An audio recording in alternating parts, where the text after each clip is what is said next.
Assalamu alaikum, and welcome to the Legends of Takaful, a podcast series proudly put together by actuarial partners celebrating 40 years of Takaful in Malaysia. So, who is a legend? It's easy to look back and see who is a legend, as hindsight is 2020. But what about the current leaders in Takaful? Who will be the legends of tomorrow? In this series, we'll sit down and have a conversation with pioneers and founders of Takaful in Malaysia. People who truly shaped the industry, going beyond the numbers and finding out what really inspired them, their challenges and struggles, as well as their insights. We truly hope that this will both help drive Takaful forward for the next 40 years, as well as assist countries in just starting out with Takaful. In the first 10 years of Takaful, there was only one operator, Shariah Takaful Malaysia, or STM. Anyone entering the STM office during those days knew things were done differently. The first time I went to a meeting with the CEO there, Dato' Fazli, I even remember having to take my shoes off at the entrance of the floor. They had a monopoly at that time, and they focused on establishing a presence, rather than having the cheapest rates and fierce competition. Back then, the loss ratios for motor business were noticeably better than conventional insurance, which was surprising due to the small size of STM and the need to be large and strong enough to control the workshops. STM used Bank Islam branches as the main distribution source. The second entrant was Takaful National, or TN, the Takaful operations of the national insurer MNI.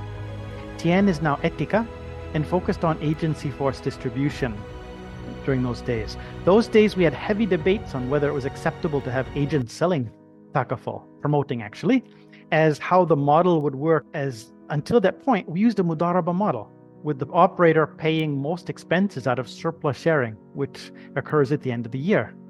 Several years later, Maybank obtained a Takaful license, and TN eventually combined with Maybank Takaful to give rise to Etika, which had a full lineup of agency and bancassurance distribution channels for Takaful, as well as conventional insurance.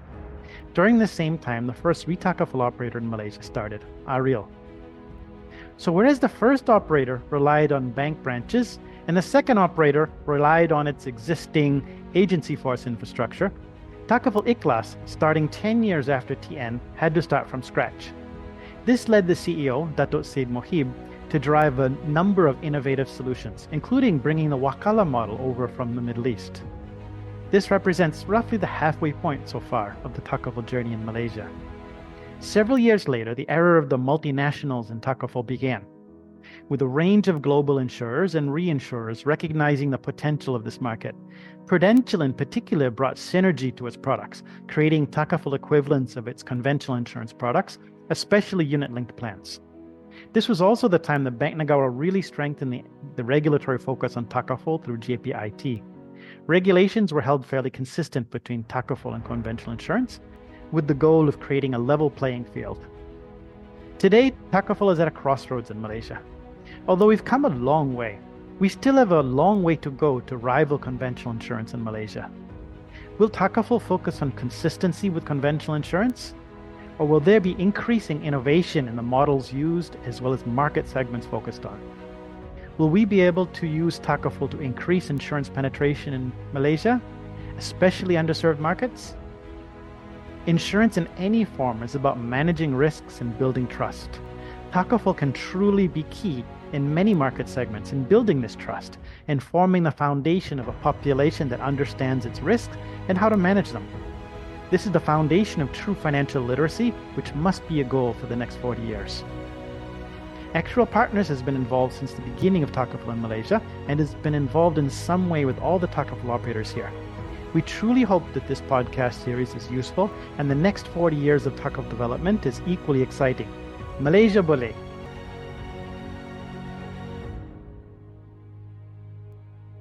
Assalamualaikum. Welcome to the latest podcast of Legends of Takaful. You'll notice there's two different things this podcast versus other podcasts. This time we have a Shariah scholar. It's our first time having a Shariah scholar. We were focusing on the practitioners because, honestly speaking, it's been 40 years. We really want to hear the story of how the practitioners have developed Takaful. And unlike practitioners, there's a lot of there's a lot of very well-respected Shariah scholars and whatnot in Takaful. And for the most part, the Sharia scholars have their own books and research and whatnot. So I'm a little less worried about the Sharia scholars' work disappearing, honestly speaking. But having said that, if we're talking about the first 40 years, we've talked a lot. We've talked to Dato' Fazli, we've talked to Wan Zamri, Tarmizi, Dato' Said Muhib. Each one is talking about different models, different ways of doing things. And it'd be very good to just get a little bit of a Sharia perspective on it, if possible. The second thing which is new is Zainal's not leading this. I am. I have to admit, I wanted to lead this session. This is Dr. Engku. She had a very large influence on me, but I don't think she knows this. We wrote a book together some years ago on Takaful. And as far as I know, it was the first time a Sharia scholar and an actuary worked together to put a book together. And it was interesting because, we look similar, but it's like chickens talking to ducks sometimes. It's like we're in a different world, but I was so amazed by the whole, the way of thinking of the Sharia and whatnot. So I was really happy about that. And that really got my mind thinking about how much more that the actuaries and the Sharia can work together. So anyway, we've known each other for decades, I believe. But just for those that don't know you, maybe you can just describe a little bit about yourself and how you came to study Sharia, and then how did Takaful come in? Okay. Bismillahirrahmanirrahim. Alhamdulillah Rabbil Alamin. Wassalatu wassalamu ala Rasulillah wa ala alihi wa sahbihi ajma'in. Assalamualaikum warahmatullahi wabarakatuh. First of all, thank you very much, Brother Hassan, for very kind introduction, a bit of myself. Yeah, so basically in terms of how I sort of get involved in Takaful to some extent. So basically, when I studied, I've been studying law and I did a double major in Sharia. But my interest at the time was not really on finance or what more of Takaful. It's something that is not really in my mind. When I was studying, I was more interested towards something like criminal law or law of evidence. There's the exciting things because you have seen, in the newspapers, normally they report crime cases, and then we read books, like on, Did you grow up with CSI and all those? Oh no, not at that time. Okay. I think it's more like Agatha Christie kind of books, Oh, okay. So the intriguing parts, of crimes and things. So finance, commercial aspects is not really my thing. But maybe in a way, I think it has been a kind of, I believe it's Allah's destiny for me, in the sense that when I started to do thinking about a topic for my PhD. When I did my master's, I studied a lot of things. But again, maybe it's a destiny, because for my dissertation, like small research paper, the topic that I chose at the time was on Islamic banking, a re-evaluation of Islamic banking in the sense of Sharia and things like that. Okay, so it just so happened. It so happened because there are 4 subjects, but I don't know why I chose that. Maybe I've been reading a lot about people criticizing Islamic banking. That was in 1993, 94, like that. Yeah, so, no, it's not 93, even 93. I think 94, it's 93, but around 1993. So as I was looking at why they're criticizing, Islamic banking and all those things, so I started to read, and maybe that's why I wanted to, and there's quite a number of literature on that, so I wrote a dissertation on that, okay. When I was trying to look at a topic for my PhD, I was looking more into jurisprudential aspect, studying some of the scholars' view and how it's applied, not in finance, but more in terms of criminal justice kind of thing. It's still in criminal justice. Yeah. Okay. But I couldn't find a suitable supervisor, because at the time, the policy of the faculties actually, since I've done my master's and also my degree at IUM, so I should be doing my PhD in the UK. So when I was applying for doing the proposal, they couldn't find a suitable supervisor who can supervise me on Islamic jurisprudence and criminal justice. And it might be difficult to find someone like that in the UK. So, and then I switched. I said maybe I do something on child law. Something of interest to me as well. But again, there's no suitable supervisor at the university that I have applied for. So finally, I think maybe I try like a mix. So started to read on criminal fraud. So it's still crime, but Still on criminal. fraud, and then on fraud in the stock market, on securities regulation. So I settled down on the topic, and then it's about prevention of securities fraud on the stock market, you know, in the context of securities regulation and laws.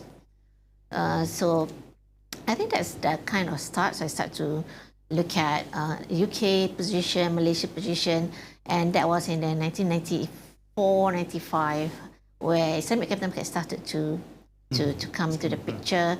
So I have like a chapter or a section in my thesis talking about development of Islamic capital market in Malaysia, interviewing people at the Securities Commission and things like that. So when I came back, so of course at the university I was asked to teach company law, contract law, all these commercial things that I've not been interested before, but I have to, I mean the interest comes gradually. And since I have to also touch about, you know, capital market, Islamic capital market, so I've started to go to conferences and give some talks on those aspects. And after some time, I'm just drawn into the industry. People ask me to go and come and as their Shariah committee member. I think the first bank was Bank Muamalah. I think that's in 2001, I guess, or about. So the banking side came first. The banking side came first. And then at that time, there's no limitation, right? It was 2000, 2001. So we had the other banks coming. I have Bank Muamalah, and then later CIMB, and then we have RHB Group, and then Asian Bankers, you know, all those sukuk things. So there's so many banks coming in. And then the first Takaful company that come, I think, would be the SN. Yes, I remember that. We did that one together. Yeah. Oh, that was your first... on Takaful, okay. Yeah. Although, nice. But let me go back to the banking just for 1 second. Yeah. Those days, there wasn't any limitation. Do you think there was a conflict of interest or a problem that you were on the Shariah Council of multiple banks? I'm just wondering. Yeah. I don't think it is at the time. Maybe because at that time, the development of the market is still quite, I mean, relatively new. We are still like learning from each other. I mean, the Shariah scholars and the practitioners, they're learning from each other, because both sides do not really know.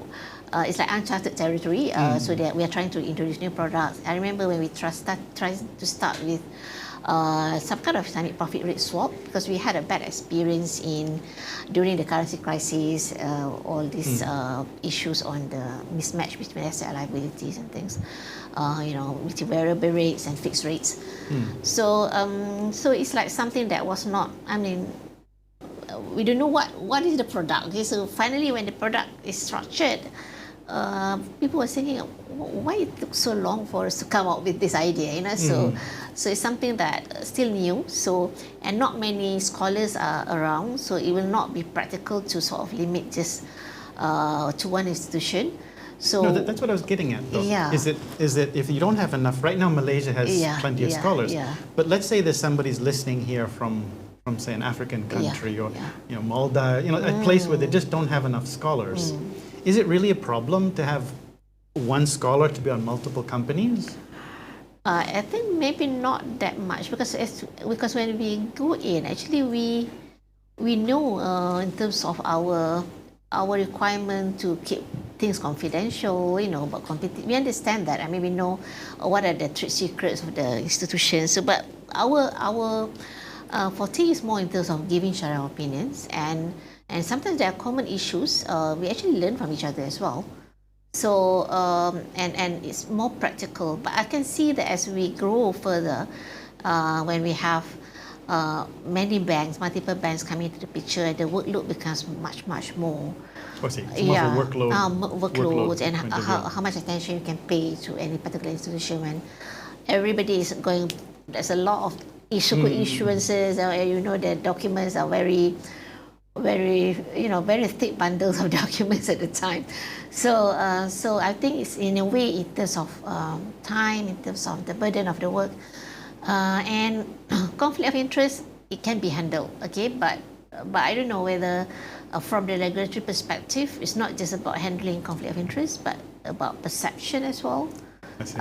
So maybe although everything is done in order with all the due processes, but some people may perceive that maybe there can be, you know, some kind of Okay. conflicts. Perception. So it's about managing perception as well. Let me ask about perception for Yeah. 1 second. Is Islamic banking whether you're going to go to look at CIMB or Muamalat or Indonesia or Bangladesh, is Islamic banking? So the rules on the Sharia side are pretty consistent, or? Okay. What I can say is that in terms of the Sharia sites, the way the rules are actually decided on is more of like a dynamic interaction between understanding the principles of the Sharia and then also understanding the issue that is brought before us, how it works, and the impact of that particular practice in the market. So we look at those things, and then the rule actually will be reflective of our understanding and our analysis of the issues. So if the variables, meaning that the thing that constitutes the issue surrounding the context of the product changes, then most probably there can be a new dimension to the rules. So it's a kind of dynamic interaction and evolution of the rules. So that's why you can see that sometimes perspectives about what is the analysis of that practice and then how that translates into Sharia principles and then how we apply that principles to that particular practical issue before us. So that's why you can say there's a lot of, sometimes people say there's changes, but for us I think it's more of evolution and also the concept is the same, I guess, the methodology. The principle, the basic principles, the philosophy is the same, but how we apply those principles and philosophy to a particular practical situation with variable contextual elements and constituents. So that actually gives different dimension to the ruling. Yeah. Okay. Suppose your former lecturer in the UK, whoever, they said, okay, come, Dr. Engku, come be a Sharia scholar in the UK company. Would that be okay, or would you say that's very different than Malaysia? Or I think it would be okay in the sense that generic products are there, but then in terms of the application, we may have different laws. For example, some of the product is actually influenced by the tax law. So something that we can do in Malaysia because we have tax neutrality regime. So that is the policy of the government. The Islamic Finance products will not attract more tax than a similar or equivalent conventional product of a same nature, right? So we are not going to be taxed more than conventional. So we can do that product regardless of whether it involves, a couple of transactional contracts, because normally the tax law, every transaction contract that you do, there's one tax for that. The next one, you have another tax. So if you look at conventional, they just give a loan contract, there's one contract. But Islamic, maybe the bank will buy asset, lease it out, or buy and sell it back. So there is at least two contracts, if not three, because you buy and then you lease, and at the end you'll be, the customer will buy from the bank, right? So it can attract, tax issues. So in Malaysia, because we have tax neutrality, we only pay one tax similar with a conventional loan, for example.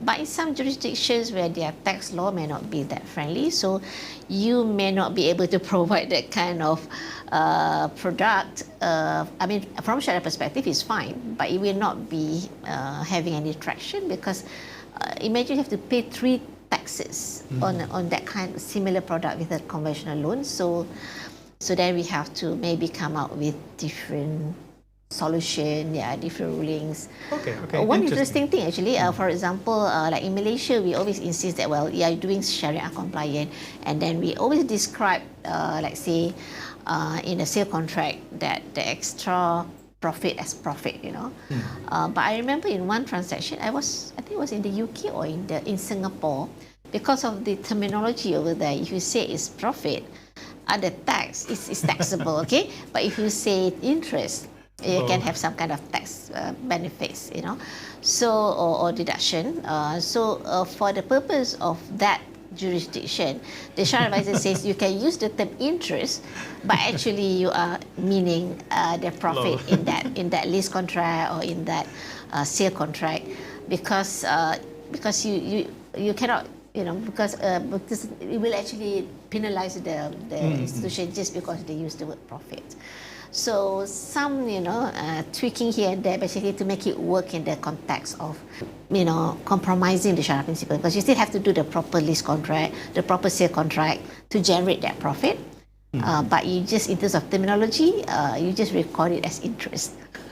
Okay, I get what you're saying. Yeah. Now, how difficult was it for you to go from understanding Sharia, like criminal law, whatever interests you, over to this banking side? Let me explain where I'm heading. Is that if we have people from, a lot of times when we're helping companies to start Takaful, a real challenge they have is Sharia scholars. They have people that understand Sharia in their country, of course, but they've never really been involved in the banking side, the transactional. Is it a difficult jump, or is it? I think it depends on the person. Yeah, I can appreciate that sometimes maybe for some people they may find it a bit difficult to really get maybe the logic or the to understand. Some of the structures can be quite complex because we don't really understand the logic. Why would people want to do that? So. But for me, alhamdulillah, I find it a bit. When because normally when any product is brought before us, the bankers, the practitioner will explain to us how the product works. So the main thing is to be able to ask the correct question, because sometimes that question will, just like now we talk about AI, it's about, they call it the prompting, how you prompt, prompt engineering they call it. So we need to ask the right question so that we get the correct information that will make it clear to us the behavior of the product. So sometimes I've seen it when we sit in one board. So sometimes some of the scholars said, yeah, it makes sense. When you ask them, it makes sense. But we didn't have they didn't realize that we need to ask that question. So some people, for them, they look at the surface and say, they don't see where the issue is, But alhamdulillah, so far, with the blessing of Allah, I was like, just feel like, I need to ask this question. Maybe because they say ladies are more particular. So sometimes men, they look at the broad picture. I don't know. Because at that time, I was not that many ladies in the board. So we tend to be more particular, want to know this and that. And normally we don't feel, we don't feel like embarrassed to ask, even like basic questions. I will just ask, So, so maybe because of that, I'm not sure. So I think it's a very steep learning curve, but I enjoy it. Okay, so it's like this. Okay, so it's like a very steep learning curve for me, from the law and the different type, the different law that I've been more exposed to, and then later going into this. So it's interesting, yeah. And what about the learning curve? You talked about the learning curve from just the general criminal, very whatever, steep, over to the banking. But what about from banking to Takaful? Okay. From banking to Takaful, I think, again, it's a different behavior, it's different kind of product. So when you go to banking side, the way it's being discussed is different. The Takaful people are different. They are more like, to me, maybe more like, in a way, a bit casual, maybe. And then because Takaful is about, the first thing they talk about ta'awun, cooperative. So the idea is different. It's about working together. They call this brotherhood, solidarity. Whereas bank is about opposite side. Okay, so it's the seller or borrower, lessor and lessee. Although we have partnership contract, but it's always about like trying to get some kind of profit. It's more like profit motivation. So Takaful, because they want to differentiate Islamic from conventional, they always highlight about the tabarruk, donation. It's about solidarity. But as we move along, we actually find that Takaful operators are also concerned about profit. Yes. Yeah. So although, so that's where later maybe we can discuss on some of the issues. So the basis is about donation, helping each other and whatnot. But when somebody like operator who's actually managing the business and they're managing the Takaful fund, reasonably they are a business entity and they are expecting profits. So that's where I think there can be some difference in that sense, because from bank, I mean from the very beginning, it's like commercially driven and everything. So Takaful, commercial Takaful, obviously also so commercially driven, but the way it's being marketed is actually a bit different because they are focusing on this tabarruk aspect, cooperative. Okay, and all these it's things. interesting how you're wording this. You're wording this as the technical people are the ones focusing on the brotherhood, and let's just play devil's advocate just for a minute. Okay. Let's say you wanted to do the opposite of whatever's done in Malaysia. You just mentioned how Malaysia has developed Takaful over the years, brotherhood, people helping people, this concept. I get that. And you said, okay, the banking side, it's buyer, seller. There's a whole different vibe or atmosphere to that. If we wanted to do Takaful in a totally different way, would that be sort of impossible just because of the Sharia side? Yeah. I have to also, before I go into that, just to clarify, this tabarruk everything actually is the thing that we as Sharia people would actually normally talk about when we say, oh, this is Takaful. I don't know whether that is the same kind of flavor or stance in terms of the operators themselves. I mean, when they are talking about themselves, I think they're also talking about profit and things like that. That's the challenge. That's a challenge from the technical side. Is that it's brotherhood, and we're building fund where people help people. Yeah. But it's being managed by a profit generating company, entity. Yeah. So that's it lah. So coming back to your question just now. If we wanted to do something totally different, is that possible? Or basically Takaful is Takaful and this is the way it should be? Yeah, I think totally different maybe not, but maybe we can, people have been doing that before, and the mutuals, the mutual setup, but it's not something, based on experience, it has not been doing that well anyway for the mutual. I mean, they have their own problems, but if you have the through mutual, maybe that's more in line with the Takaful being cooperative, solidarity and whatnot, so they have a mutual. So it's like very much aligned, okay? But then still, what I gather, because we don't have that mutual setup in Malaysia, it have been their practice before in some other jurisdictions, right? But they said it has its own problems, yeah. But if you want to do like differently, totally different, I would think that the mutuality, the ta'awun and also cooperative part should still be there. But maybe the model would be more in terms of it has to work together with the Islamic social finance punya instruments and structures. So maybe we can do something like wakaf, or maybe blending between wakaf or philanthropy with these elements, so that the technical professionals are also in. So you have the technical professionals, and you have the philanthropy, and then you have the mutual help. So maybe, I don't know, this is just thinking wildly, so maybe that can further enhance certain parts of the cooperative, solidarity part of Takaful can be part financed by the the philanthropy, charitable kind of aspects of Islamic social finance, so that the professionals, the technical people, maybe can reduce the cost, and therefore the wakalah fee and the amount that they get from the job is basically lucrative enough lah, basically. In that sense, yeah. Now many of the operators saying that given that everything, all the costs that we have and everything, and then we have to protect the funds, so we cannot charge too much fees. So there's some considerations. so they have to sometimes tone down their expectation of return, and some operators don't really mind because they have the leverage model, so they can actually transfer some of the costs to the parent or other parties in the group. Right? They have leverage model. But for those full-fledged Takaful operator, it's a real, everything is on them, and all costs and whatnot. So they are not. So they have to tone down their profit projection, because they know they have to respect the mutuality and also the cooperative and tabor aspect of Takaful in that sense. So mutuality is still at the heart of Takaful.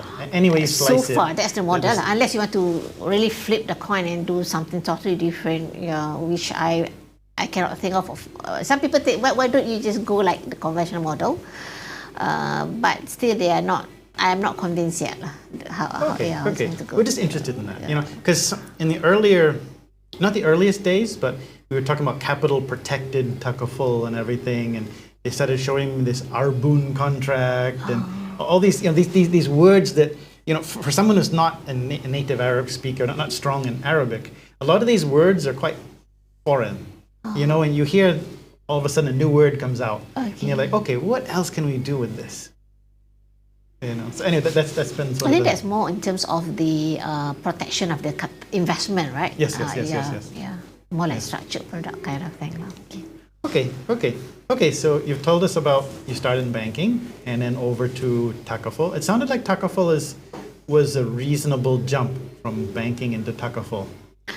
That was even before the limitation. I mean, that was before. I think it was 2003 or after 2004, after the limitation. But then I was not yet with Bank Negara. I think it was 2000. That's right, before Bank Negara. 2005. But soon after, I was like joining Bank Negara. So how did that happen? How did you join Bank Negara? Is it better to be in Bank Negara Shariah rather than a company? Is it more interesting? Do you get to see like a wider whole industry issues? Okay, that's I think quite a tricky question. I mean, it's which one is better? I would not say any of them is better, but I would rather say that it should give you a different perspective and different experience. Because from the banking side, you're looking at different angle, more in terms of it's more about product, coming up with new product, being competitive, it's about a different focus. Whereas for Bank Negara, it's more in terms of looking at monitoring, ensuring a healthy and also healthy market and also financial market. But also we look at I think Bank Negara as a regulator also would like to see a vibrant market, healthy, vibrant, and of course they look at other issues, a more macro level. So in a way, after being in the industry Shariah committee for I think at the peak before we actually have the limit, I was like in maybe 8-9 in institutions, different thing, and then on top of that advising on the sukuk issuances as well. So then when we moved to Bank Negara, suddenly you have only Bank Negara, you cannot advise on other banks or other Takaful companies or any, but of course sukuk you can still basically. So suddenly you find that your workload is much reduced, but you are now advising, and then it goes to the extent that, I mean, it's more of products will come to you rather than you actually refer to Bank Negara to get the product approval, right? So it's a different perspective in that sense. Do you feel more pressure with Bank Negara since you're the last line of defense, you could say? I think both sides have their own pressure. It's different. Like if you go at the bank, I mean, you need to make sure that the products are compliant, and then you have to manage between the bank's expectation and the Shariah principles, and you need to try to find solutions, because sometimes something is not possible from the Shariah perspective, but you can see the need that the bank has in terms of having that kind of product, so then you need to find alternative solutions. So it's a different challenge. Whereas at Bank Negara, it's more of you are looking at proposals by somebody. Of course, we don't want to take the easy route that saying that okay, this is not allowed, because we know that the industry needs it. So still we need to balance between need to comply with the Shariah principles and to be pragmatic, to recognize the industry needs and whatnot. So that's why we come out with like the Hajah and Darurah policy documents. I mean, general principle is like this, but if situation becomes so hard, then we allow on the basis of exemptions, and then the institution will have to show to Bank Negara that they have exit mechanism, at the time period or the exemption to apply. So that is actually something that, how I can say, I think both are heavy or responsibility, because at the end of the day, whatever your decision in vetting through those products would be the accountability of I mean, it's a religious accountability, like accountability to Allah, that you are truthful in giving your opinion lah, not because you are influenced by some other factors. Yeah. I mean, the pragmatic aspect, to me, in my interactions with different types of takaful companies worldwide, that tends to be a little bit of the challenge. You know, for instance, when I tend, just in general, in the Middle East, it's okay. It's either 100% halal or don't bring it to me. Whereas Malaysia, it's sort of, you know, we know the conventional right now is haram. We want to get to over there somewhere which is 100% halal, and we have to make a positive, as long as we're making steps in the right direction. Bank Negara would seem to be a little bit pragmatic in the rulings.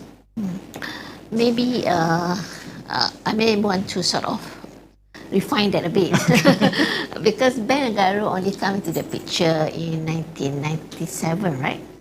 The establishment of, I mean, not Bank Negara, the SAC, Shariah Council Bank Negara, I think that was 1997 if I'm not mistaken. Maybe SC like just 1 year earlier before that. So when the Islamic banking products developed from 1983, the Takaful 1984, Bank Negara Shariah Advisory Council is not there yet. So it's more of, I think, how the Sharia board of that Takaful operator and that Islamic bank, at that time just by Islam, but then we have Shariah Takaful Malaysia.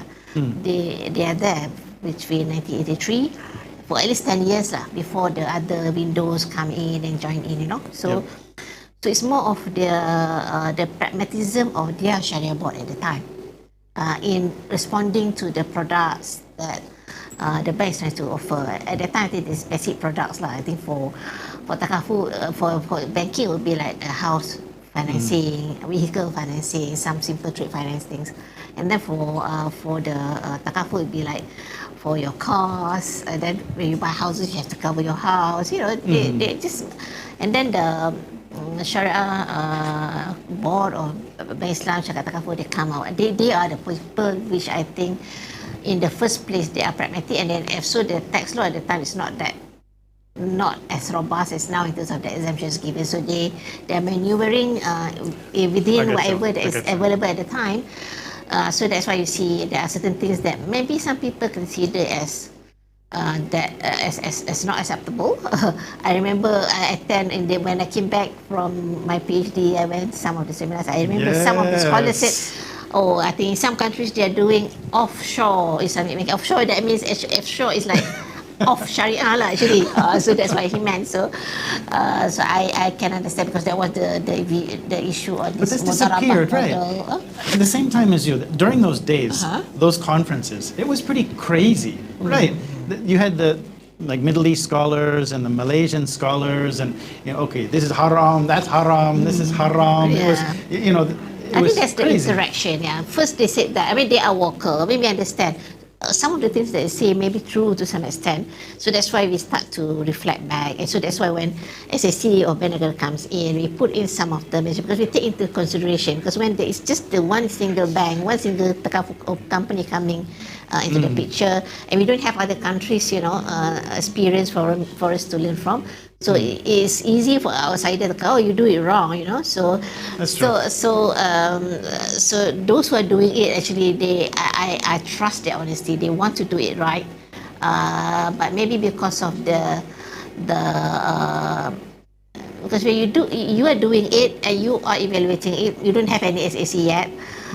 So maybe it's like you see it, but you don't see something that maybe if you ask the third party to look, maybe that third party can realize. Just like the mudarabah issue, the mudarabah model issue. I mean, they genuinely believe that surplus is profit, and therefore they allow it for sharing of that profit. But I remember in one of the conferences when this model is being discussed, then suddenly one of the scholar who is not in Malaysia, like basically it's a third party view, and then he said, how do you define profit? Is surplus actually profit? And so that starts the discussion, and we're like, oh, actually, yeah, what the person says is true. Okay, so that's actually the context of it. So when Bank Negara set up its own SAC, obviously they don't want to interrupt the market and put a halt to the wheel which is running. Okay, so we've been talking about a lot of your experience in Malaysia, starting with the banking side, moving over to the Takaful side, and we've been focusing on this a little bit because some of the listeners are going to be from overseas, and coming from overseas, you'll need to build your own Sharia council, and the question will come up: is it okay if the Sharia council doesn't understand Takaful? Should they have like one Sharia scholar from Malaysia or Indonesia or Middle East which truly understands Takaful, and maybe you have one which understands banking, and others sort of understand the local conditions? I'm just wondering what's the right mix? Yeah. What's the right? Okay, thank you for that question. So basically, I would imagine that in those countries that you are talking about, jurisdictions that you're talking about, they are probably having not much exposure to Islamic finance or takaful for that matter. So then I think it's like it's possible in that situation. It's possible for you to have local Sharia trained people who don't have any exposure to takaful, because on the other side, the practitioners also have no exposure to Sharia, so they are on a level playing ground. So they're going to learn from each other. It's just like when we first started in Malaysia, the practitioners and Shariah advisors and scholars, they're learning from each other, starting from scratch, how to build up. Okay, but the benefit of now, if you're starting a takaful operation now, you have the wealth of experience from other places. So this wealth of experience can help you to actually not start from zero, but at least you start from maybe 20 or 30. We're talking about the context of 100. And then you see and discuss whether this model is workable or not within the context of the specificities of that jurisdiction, the law and everything, awareness of people in that jurisdiction. And from there you move upwards basically to see what is the best model, how to go forward. So in that situation, it's best to have a blend of some scholars from countries who have that experience. Even among the practitioners, I would believe they will engage somebody who has the experience in some other jurisdiction to be in their team. So it's a mixture of that. So you have the advantage of people with experience, whether from the Sharia side or from the technical and professional side. And you have also the new local people who may be a novice, but they will benefit from the interaction, they will benefit from the discussion. So instead of they have to learn from scratch, they are now having at least a more steep learning curve where they can learn from the discussion and the interaction, and then they build up their experience from that. So that will be a valuable exercise for everybody. Yeah. Okay. And even the experienced one, they will learn from the specificities from the new country's specificities, and they will actually be able to appreciate. Okay, no, that's interesting. You mentioned like the interactions and everything. Okay, the heart of a takaful company, from a technical point of view, I believe is the actuary. To what extent should an actuary work with the Sharia? Should we be sort of seen and non-heard? You don't hear from us ever. Is it something where if we're coming to a lot of the Sharia councils trying to explain the technical concepts in a simple manner that a non-actuary can understand, what's the right balance?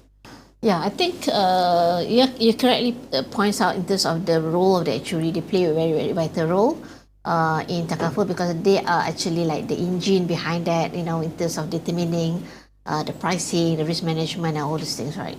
So a lot of the terms and conditions in the takaful contract actually is influenced by the actuarial advisors and also instructions, like in that sense.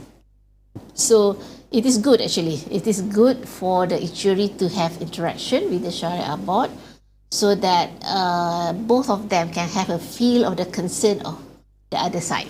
Yes. So most of the time, when the Sharia people ask from the management, when there's no actuaries, the answer by the management may not be really accurate. I mean, maybe they guess, they say, I think, or I guess, because they are not the actuary, so they give more in terms of the maybe practical, depending on whether you are the product developer or something. So you look from your angle, but you cannot really explain to the Shariah advisors why this figure, why you have to calculate in this manner, why. Okay, so that actually the answer that can only be given by the actuary. And the actuary, they sometimes don't understand the concern of the Shariah advisor.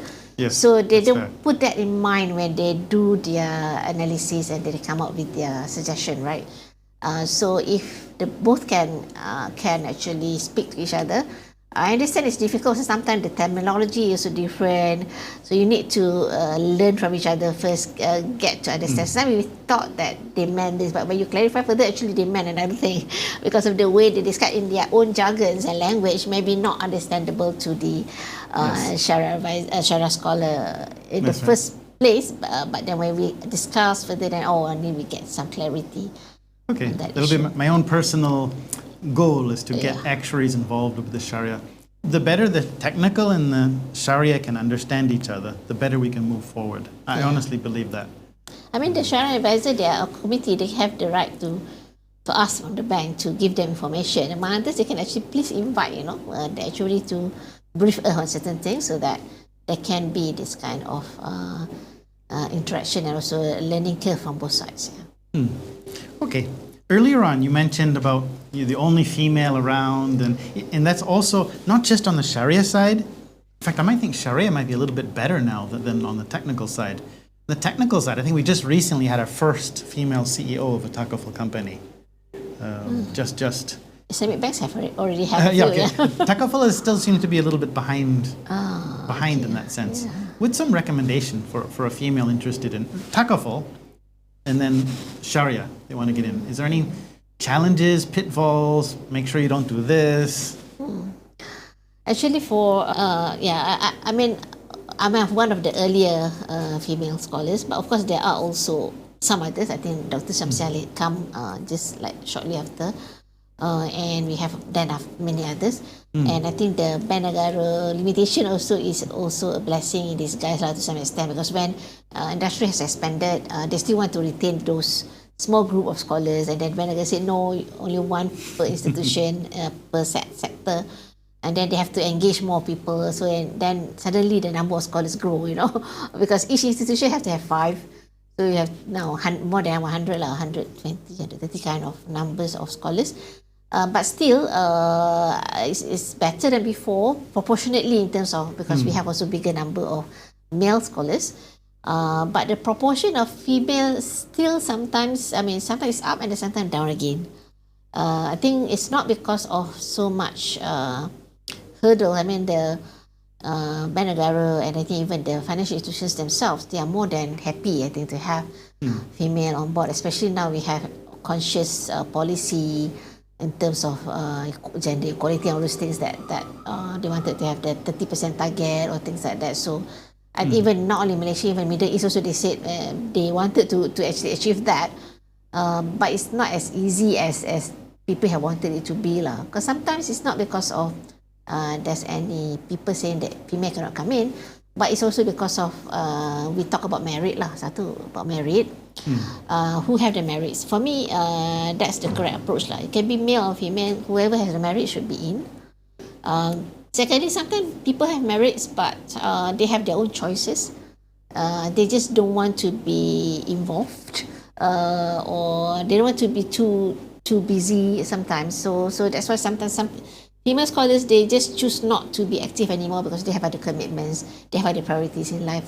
Because I don't know about men, but some I know friends, sometimes they're younger in the age, so they have other priorities in life, so they don't want to be too busy between their career, because they have their full-time career, they have advisory and all those things, so it can be quite taxing if, let's say, you have a young family to care for and all those things in life. Okay. There's certain stages of life that you may find it a bit hard. And then maybe opportunities as well, like I don't know, some schools on Sharia or on Islamic studies, in terms of how how many males are there compared to female.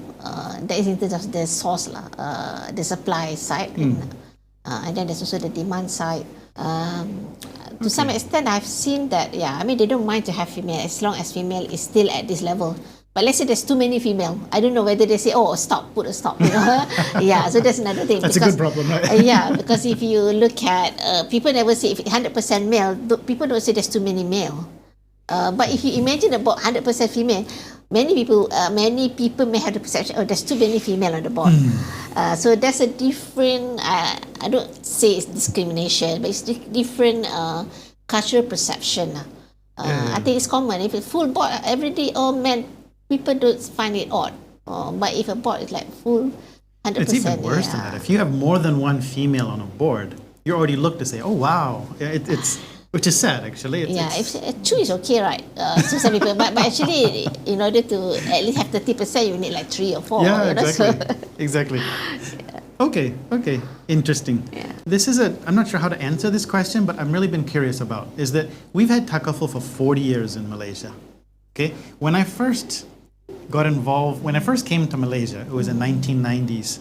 1992 or so. And that was sort of the earlier days of Takaful and whatnot. And I remember going into a mosque near my house, and it said, big sign from STM saying, halal and haram isn't just about food. So way back then they were talking about, hey, this Takaful is not the same as conventional insurance. Do you think the awareness is much better now, or is it still quite like... well, obviously it's better. But whether it is enough awareness, I mean, it's better, I think, in the sense. But like you said, sometimes we can, I think, in the earlier days, we can see like people who's like consistent, going to the mosque consistently, and then suddenly you find at the car the call it bumper sticker.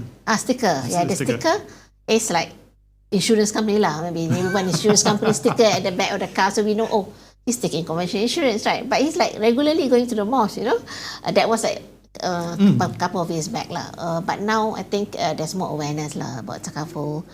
Last time people say, well, Takaful mahal, or that kind of thing. They say Takaful is expensive, but now we don't hear as much as that basically.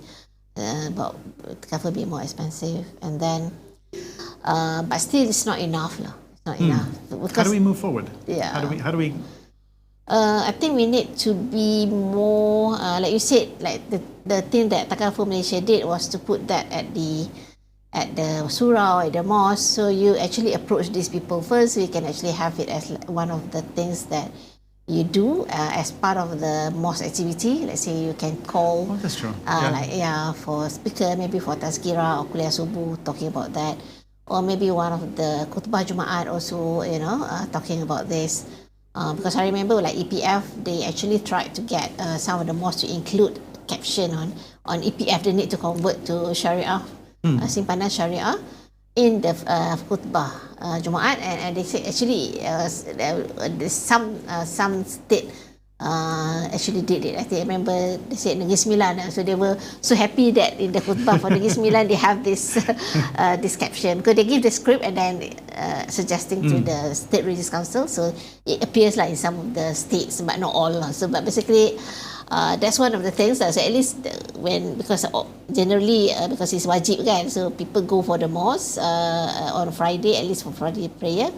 So when it's mentioned in khutbah, so at least we have informed them, okay? And then when you have classes, so at least they know more, and then you can have also like I remember even at Bank Negara, being Bank Negara, their association for they call it like association of the Muslim staff, they invited me once some time ago to talk to their members and the surau basically about Takaful, how it's different from, so basically just to, even it's a Bank Negara for awareness of your staff, It's a ground level approach, really, from the ground up. There's no shortcut to that basically. You need to go to like government, the offices. You can call one session for your staff, because sometimes companies do their group Takaful and things like that, so that at least they explain to their staff. Okay. Yeah. Do you think it's different between Takaful and banking? On the banking side, do people already understand now that Islamic banking is... I think in terms of the product penetration and also the people perception towards their needs, you know. So most of the time people would think, well, I need to buy a car. So obviously if they don't have enough money, they have to go for financing. And yeah, so then for financing, if the person is religious, obviously they want to, they know that the interest is haram. Okay, so that, So the awareness is a little bit better maybe on the banking side. so they would go, and to buy a house, okay, they would go. Takaful, yeah, I mean you need to get cover for your car. That's it lah. For family or life or medical, some people just, you know, they don't think it's necessary for them, you know. This is in terms of financial literacy lah, or how they plan and how they understand the different stages of life in terms of the need and whatnot. Okay, so that's another aspect. So it's not just about Takaful, but even I think insurance penetration in Malaysia is also low. Yeah, so that's one thing. And the other thing is when you go for Takaful itself, you have to understand also the population, the potential customer. Not all of them are concerned about, they're not necessarily religious, so they're not concerned about halal and haram. So how do you address these agnostics, you know? So some people just look at what benefits them. So in that sense, Takaful is not only about capitalizing on their Islamicity, they should also capitalize on or try to highlight what are the value proposition that Takaful is giving to the customer. That's very true. I mean, from a practitioner's point of view, that's a real issue that we have, is that you have two separate... When you have an insurance agent, a conventional insurance agent, you're focused on financial literacy. This is what your risks are. Insurance is beautiful. Let's be honest about that. Yeah. Insurance is beautiful. It helps you to manage your life, manage your risks. So the better people understand what risks they're taking, insurance can be used. So that's one level if you're a Takaful agent or a Takaful company. Yeah. But then you get that other level is what makes Takaful beautiful, halal, amazing. Yeah. And in this sense, for better or for worse, the banking side, you don't really see inner working differences between between Islamic banking and conventional banking. You accept that it is halal and everything, no problem. But from an outside point of view, you know, here's my halal, here's the conventional. Whereas Takaful, we start talking about this is the PA, this is the risk fund, this is the savings fund, this is... Are we making it unnecessarily confusing for people? It depends on the salesperson lah. I've seen salesperson saying that, oh sama je lah, you know, Takaful dengan insurance, you know. So because they are focusing on the amount that you pay, you know, and then the coverage. So for them it's sama, you know. But they don't look at the value proposition, how they explain that, you know, in terms of, like you said, in terms of the beautiful aspects of insurance, in terms of protection, in terms of encouraging planning, and then in some especially for life, they encourage you to live healthily, about wellness, taking care of your health, everything, right? So at the same time, we also talk about not only wellness in this world, but the hereafter. It's about the helping each other, because we have this element of tabarruk. So that you have to actually be able, I mean, not many salesperson are able to do that. Some of them are, you know, like you say, malas, you know, just to get the deal in, they just highlight on the commercial aspects of it only. So they didn't go into the touching of the hearts kind of things, you know. Okay, no, that's interesting. Okay, because in our mind, we were looking a lot, and even in terms of EPF, you have conventional, you got Islamic. Yeah. But even then, it's very difficult to get buy-in. Yeah, that's true. I mean, it's something that, because I'm also advising the EPF in their Shariah, so we know that it's quite slow compared to they expected that the traction would be faster. But alhamdulillah, they have identified that one of the things that have helped in terms of the traction is reach. Because before, you know, EPF, one of the institutions that before is quite strict, you know, everything thumbprint, you know, that all those to go to the branch, everything. So they realized that, with digitalization, they've done that transformation. So now you can have iAccount, you can open your account online, all those things. So that has accelerated. So actually, there's a very much steeper increase in those who change. Making progress. Yeah, because of that. And then they're also looking at effective date, because previously, because of the regulation and whatnot, if you choose to move to Simpanan Syariah, your actual removal to or conversion to Simpanan Syariah will be 1st January of the following year.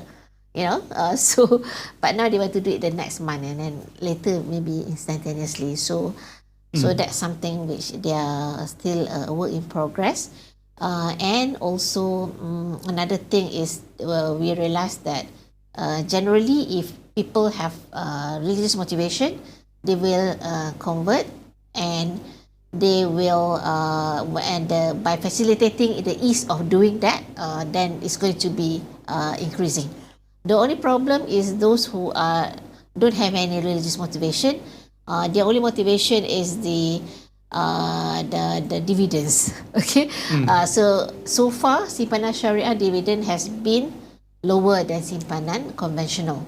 There are many reasons contributing to that, especially in terms of in certain years, actually the performing asset class is more of the equity of financial institution, which are riba based. Okay, so obviously the Islamic Syariah, Simpanan Syariah cannot participate in those equities. So, but then still, because as the market changes and all those things, so we see now the gap between Simpanan Syariah and Simpanan conventional is now being reduced. So I hope it's a positive development. So even for those who are looking at returns, they may be convinced to change to Simpanan Syariah, but that is something which is very subjective lah. So you need to educate the people in terms of halal haram, I think, so that it's still from a ground up point of view. The big takeaway I get from this whole discussion is we're doing this from a ground up approach. There's no shortcut to it. To doing because that. Actually if you go for Simpanan conventional, actually the portion of the non-halal actually is very huge. It's around 70%. So Really? even if you have a dividend of maybe 6% for conventional, 70% of that 6% is non-halal from Sharia perspective. Wow. So you imagine, Yeah.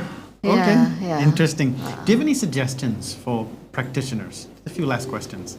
Any suggestions for us for this next 40 years? We've gone 40 years. We've come a long way. You remember the first days that you first started in Pro BSN, and that was sort of for me, one of the explosion points. Until that time, it was pure local Takaful companies. Yeah. They had their growth and everything, but once you put a multinational in, then it's okay. I want to grow fast. I want to grow now. I really want to push this forward, and everything kind of exploded from there. After that point in time, we had AIA, we had Great Eastern, all the big, the biggest multinationals were in pushing Takaful. So, as a practitioners, what should we do for the next 40 years? Is Takaful? Should we focus on developing new models and new ways of doing things? There can be two things, I think. Of course, model can be improved, and you can still see how to improve the model, because the model actually determines the value proposition not only to the participants but also to the operator, right? So that's for the model thing. There's always still room for improving the model. If you're talking about alternative models and things. But the other thing is about the actual value proposition actually. Yeah. Because I think it's more about being more innovative about the product, the value that you're going to offer. There's still a lot of things that are still not covered. Of course, we are talking about a number of other things. Let's say we're talking about climate change. Do we have enough Takaful product that address climate change issues? We talk about food security. Do you have enough Takaful product for security? We talk about people having different abilities. Yeah, I think in the past we are very, very undercovered in terms of the disabled people. So The whole issue of underserved markets is, the underserved market is a big focus now. Yeah, so given the nature of takaful, like you say, it's very beautiful.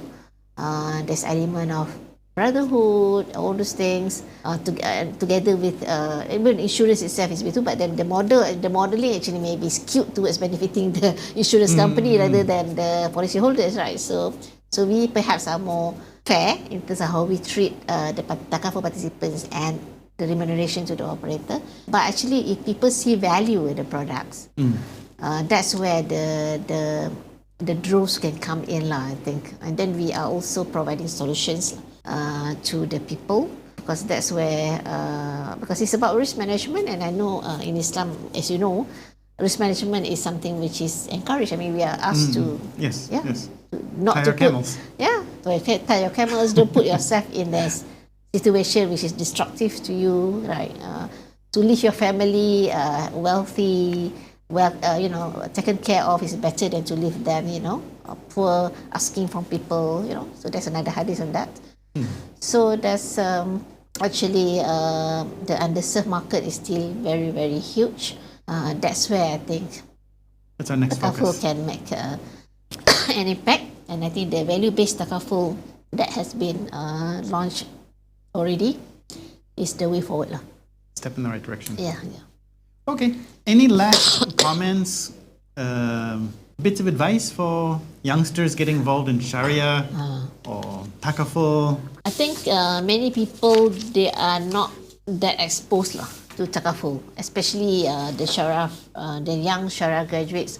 The first thing that comes to their mind would be banks, or maybe capital market, because they heard a lot about sukuk, they heard a lot about all these bank products, derivatives, structured product, funds, so they are attracted to all these things because you go to conferences, most of them are talking about banking or sukuk. Not much is said about takaful, right? So in terms of that, it's in terms of awareness. But actually there's a lot of potential in takaful, especially because we don't have like real expertise. People become Sharia committee for takaful just because they're also in the Sharia committee of the Islamic Bank. Let's say talking about in a group, so you have Islamic Bank, Holion Islamic Bank, for example, and then you have Holion Takaful. So you advise takaful also because you are also the advisor for banking. So your first entrance will be through the banking, and then you are also therefore advising the takaful side. So it's not like you consciously interested in takaful and then you become, an advisor for takaful. So that's, I can see that so maybe we can have maybe takaful operator be more aggressive approaching the university, having like some kind of CEO talks, or maybe for internship, when they are exposed, then maybe they get to be interested in some of those things. Maybe I've seen some takaful companies, they have grants, some kind of research grants, and that would actually involve the academics, and then students will be involved. So that can actually spur their interest in joining the takaful industry, basically, especially as Shariah experts in takaful. It's difficult to find Shariah experts in takaful, Is it even Malaysia? Yeah, worldwide, it's just like by the way, it's by the way. By the way. rather than they actually intended to come into takaful market. Yeah. Okay. Why don't we leave it there? Thank you so much for listening to our podcast, and thank you so much for entertaining us and giving us all this knowledge and whatnot. Okay. The next 40 years should be interesting, actually, with I don't say 10, 40, I would say 10. 10 years, yes. I will be happy to see how the value-based takaful will unfold itself. It's Inshallah. Interesting, Inshallah. Yeah. Especially in the underserved segments. Yeah. That's right. That's all of our passions, actually, trying to get... Takaful is done so good in the sort of traditional segment. Now the question is bringing it to the new segments, getting it to the underserved, whatever those segments are. And what I realized also, even the conventional side, because of course they are observing the takaful, so some of the values sort of like spill over also to conventional. They are behaving more, I think, more humane. They are more humane, and then they are talking about values as well, right? Virtuous cycle, really. I mean, To some extent, has spillover lah. I mean, even they have this participating insurance, right? Yeah, Kind of thing, yeah, inshallah. Yeah. Okay, so thank you so much for joining us. Look forward to you being with us again. Thank you. Thank you.